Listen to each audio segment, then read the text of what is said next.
My name is Clara. I am 41 years old. I work as a nurse in a small hospital. My days are simple. I go to work, I come home, I cook, I sleep. I do not have many friends. I do not have family nearby. My mother died 3 years ago. After that, I felt very alone. I was not unhappy, but I was lonely. There is a difference. Lonely means you want someone to talk to at the end of the day. I wanted that very much. One Sunday, I went to the lake park near my house. I sat on a bench and read a book. A man sat on the next bench. He smiled at me. It was a very clean and easy smile, not too wide, not too fast, just right. His name was Victor. He was 45 years old. He said he worked in property business. He said he traveled a lot. He said he was also alone. We talked for 2 hours. He was kind, he listened well, he asked questions about me, not about my money, about my life, my work, my feelings. I felt he really cared. We met again the next Sunday and the next. After 6 weeks, Victor said he loved me. I was surprised, but I believed him. I wanted to believe him. We got married after 2 months. My colleagues at the hospital were surprised. So fast, they said. I told them Victor was different. He was the one.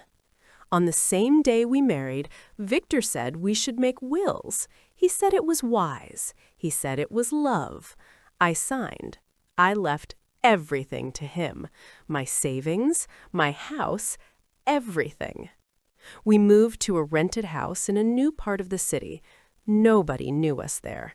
Victor liked it that way. He said it was peaceful. But slowly, I noticed small things. He did not like me to speak to the neighbors. He asked me where I went every day. When I met a woman from work for coffee, Victor was cold for 2 days. He called her a silly woman. He said my friends were not good people. I told myself he was worried. That is love, I thought. But deep inside, something felt wrong. One evening, Victor said he wanted to fix the bathroom. He bought a small electric heater. He put it on a shelf above the bath. He connected it to a wire from outside the bathroom door. He said it was for warmth. He said I would enjoy my baths more. I thanked him, but that night I could not sleep. Something about the heater made me uneasy. An electric heater, above the water, on a shelf. Why? We had central heating. The bathroom was not cold. I lay awake for a long time, thinking. 3 days later, I was looking for a scarf in a box. I found an old newspaper inside. It was folded carefully. I opened it.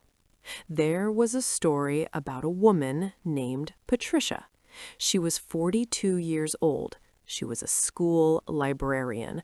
She had married a man she met at a hotel. She had no family. She had money saved. 6 weeks after the wedding, she was found dead in her bath. The police said it was an accident. The electric heater had fallen into the water. I looked at the photograph of the man at the funeral. He stood very still. He did not cry. He had a clean and easy smile. It was Victor. My hands shook. My mouth went dry. I put the newspaper back. I walked to the kitchen. I drank a glass of water. Then I sat down, and I made a decision. I would not panic. I would not run. I would think. The next morning, Victor went out. I went to the police station. I brought the newspaper. I told them everything. I spoke calmly. I gave them names, dates, details. The inspector listened carefully. Then he said something I did not expect. "Mrs. Clara," he said, "we know this man. His real name is not Victor. He has done this before. We have been watching him, but we need proof. We need to catch him in the act. We need your help." I felt afraid, but I said yes. The plan was this. That evening, I would go to the bathroom as normal. I would fill the bath. I would get in, but I would stay very still. 2 police officers were in the house next door. They had a key to our back door. They would be listening. Before I went in, I moved all my money from the bank. I put my savings book in my coat pocket. I wrote the letter and left it on the bed. The letter was for Victor. It said, "Victor, I know what you are. I know what you did to Patricia. I know what you have planned for me. The police are in the house next door. They have been watching you for weeks. If you are reading this, it is too late for you. I am not dead. I am not afraid. I am free. Clara."